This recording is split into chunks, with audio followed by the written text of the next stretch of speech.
Uyu munsi rero tugiye kugerageza gusobanukirwa amwe mu makuru twahawe na projet ya P-Network, ni ibyitwa Smart Contract Capability, ariko n'ubundi akantu nshaka kuza kwibandaho ari nabyo bagerageje gusobanura hano hasi, ni ibi bintu byitwa blockchain based subscription. Nibyo nshaka gusobanuraho gatoya kugira ngo twese tube dufite amakuru ahagije ndetse tumenye na importance cyangwa se akamaro k'iki kintu bakoze muri P-Network. Ndakeka ama videos abikora cyangwa bisobanura mu mwara yabonye, ariko nanjye magomba kongeraho akantu kanjye kantandukanya n'abandi kandi ibintu kakabisobanura neza kugira ngo mukurikirane projet muzi ibyari byo. Aka kanya turi gutekereza ko dushobora kuba twarabaye disappointed cyangwa twaratunguwe n'uburyo agaciro ka P-Network katazamutse, ariko still ndakizera ko uyu mushinga wa P-Network ari umwe mu mishinga ishobora kuzadutungura.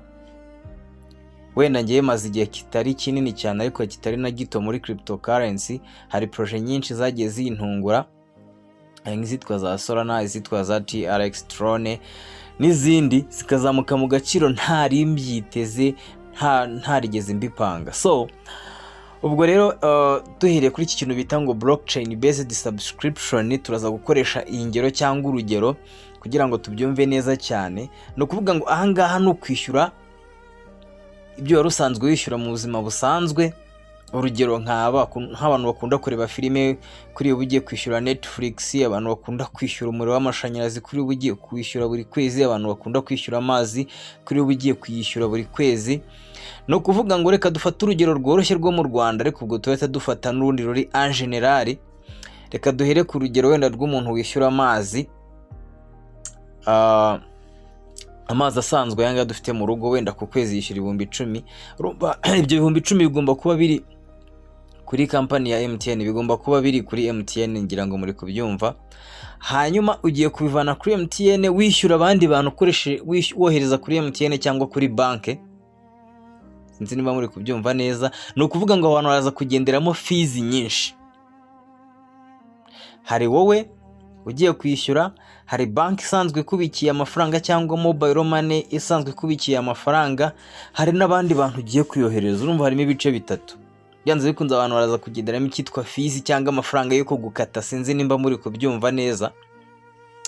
Rero iyi blockchain based subscription ni ugukora subscription ari wowe yikoreye ikuvaho itigera kuri wa muntu, nta handi hantu biciye.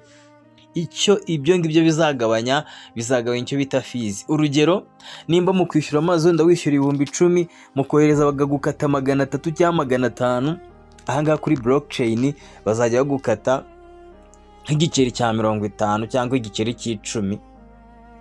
Sinzi nimba ibyo bintu ubyumvise neza. No ngo iyi blockchain based subscription izagabanya cyambere igiciro cyangwa se fees wishyuraga kuri service waba ugiye kwishyura mu buzima busanzwe.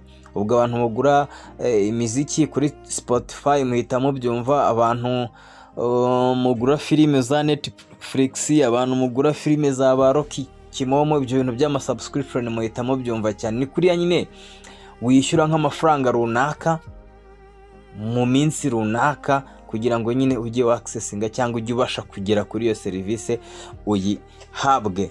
So rero ndumva ikintu bita blockchain based subscription mucyumvise neza cyane.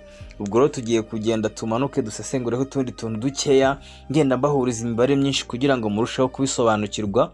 So nimba ari ubwa mbere wageze kuri channel yacu yitwa Vumbura, ibuka ukande subscribe, ukande no kunzogera kugira ngo buruko twapolodinze video iri mu ubwenge ijye ibasha kukugeraho 5 kuri 5. Narabwiye ngo nta muntu wankurikirana ngo muri ibintu bya cryptocurrency, ama blockchain n'ibindi ngo azamara igihe runaka atarahakura ubwenge. Ahangaha ko ngiye ntanga ubwenge gusa.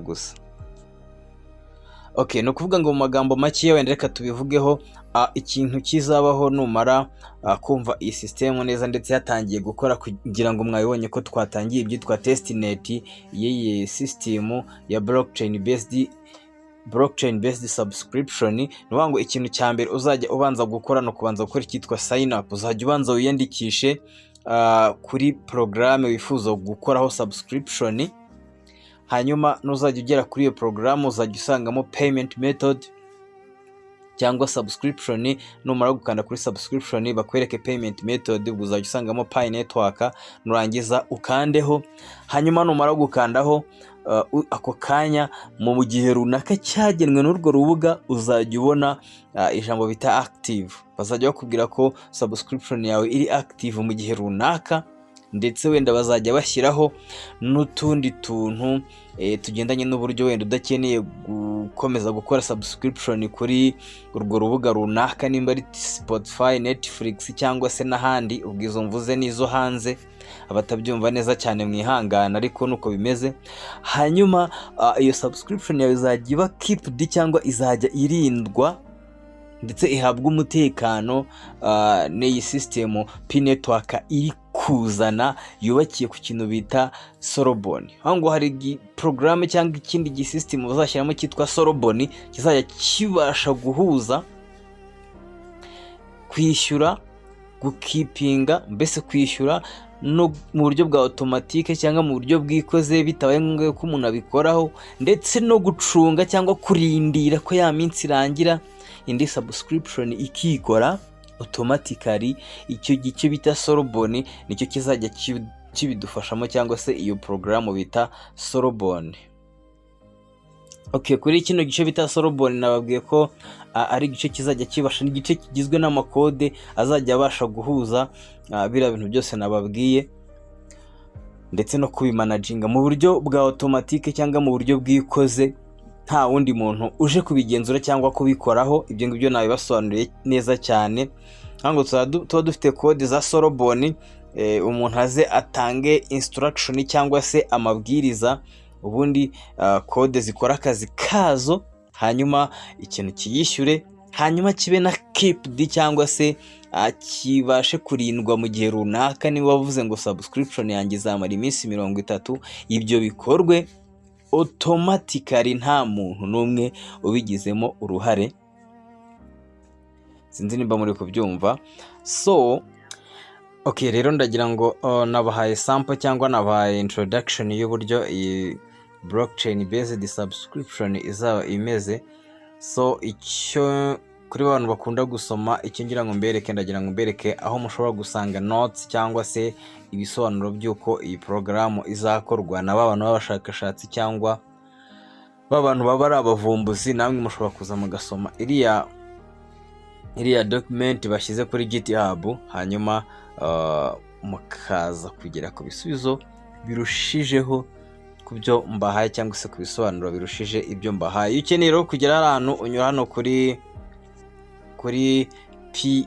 PRC2 niho ukanda, hanyuma ibyo ngibyo birarodinga cyangwa se bikagutambitsa bigafungura Chrome yamara gufunguka ugahita usanga ibi bintu byanditswe mu cyumweru gishize n'uwo bita Kokaris, ubwo ni Dr. Nicholas nyine, birumvikana arangije abishyira kuri GitHub. So ngibi rero uko bigenda bisobanurwa, akangaka ni kamwe n'ubundi baduhaye kuri dashboard. Hanyuma ukeneye gusoma introduction y'uyu mushinga, ushobora gukanda no kuri introduction ugasoma uko bimeze. Wakumva utari kubyumva ukifashisha AI mu gutranslatinga mu rurimi rwawe n'ibindi. Hano ushobora kureba overview y'uko bimeze. Hano harimo document zose uko ibintu bizajya bikora. Ushobora gusoma hano kuri igice cya subscription ukareba uko bimeze. So icyo nashakaga kubabwira ni ukubahereza sample y'ukuntu ibintu bizaba bimeze, icyo bizaba bije kudufasha. Ngira ngo muri kubona ko subscription izaba ifite n'icyo bita cancelling. Yes, uzaba ufite ubushobozi bwo gukansoringa cyangwa se guhagarika ya oda wari wakoze, then amafaranga runaka kagaruka. Ntekereza ko ubwo nayo umaze gukonsoma nayo akagenda, niko mbitekereza. Ubwo iyi document ntago nayisomye neza, ariko ubikeneye waza ukayisoma kuko byagufasha gusobanukirwa umushinga. Hari n'icyo bita extend subscription, ari ukuntu nyine ushobora gukora subscription uyu munsi ukifuza kuyongera ya yindi itararangira, nibyo bita extending subscription. Ibyo byose muzagenda mubisoma ahangaha, muzabisobanukirwa kubera ko bavuze ko na testnet yatangiye. byanze bikunze andi ma challenge muzajya muyabona mu cyo bita testnet, nyine uburyo uzajya ukora subscribe, ayo bazajya bagukata, uko bizajya bigenda kuzageza bayishyize kuri mainnet, uburyo tugatangira kubukoresha. Ubu ni uburyo bwiza cyane, ntekereza ko kandi iki kintu nkunda kukivuga iyo nkoze kuri video za P Network, ngo P Network ishobora kuzatungura abantu, ishobora kuzatungura isi. Ni ingenzi cyane kuyikurikirana. Nimba ukeneye kuyigura, yigure, birashoboka. Waba warayimayininze utarayimayininze, P Network iri ku gaciro gakeya, ntabwo irengeje amafaranga ibiceri 200 250 hagati aho ngaho, ntabwo mbyibuka neza ariko ni maho ushobora kuyigura. Ushobora rero gukenera support yacu nk'umuntu ukeneye kuzigura, tukagufasha, tukakwereka uko uzigura no kugomba kuzibika no kugomba kuzicungira umutekano. Nimba ibintu utabisobanukiwe ntukigire wise man ngo wabimenye, bita ko nyine usobanuza, umuntu akagusobanurira, hanyuma amara gusobanukirwa ugakora ibintu nawe usobanukiwe bikazakugirira umumaro, cyangwa se ukabikora udasobanukiwe, umunsi umwe nyine ukazasanga umeze nk'umuntu wavomeraga mu rutete. So kugira ngo iyi video rero itaza kuba ndende, ubwo gize ikibazo, igitekerezo cyangwa inyunganizi, hari video nyinshi twakoze, ushobora kutubwira uti hari ibi ntago nabyumvise cyanashakaga gukora ibi ngibi ariko ntago nzi uko babikora. Buri kintu cyose tuba tugifitiye video. So muri description ndaza gushyiramo nimero yanjye ya Telegram cyangwa se niya WhatsApp, ushobora kujyayo, wagerayo ugakanda kuri WhatsApp cyangwa kuri Telegram ukanyandikira tukaganira.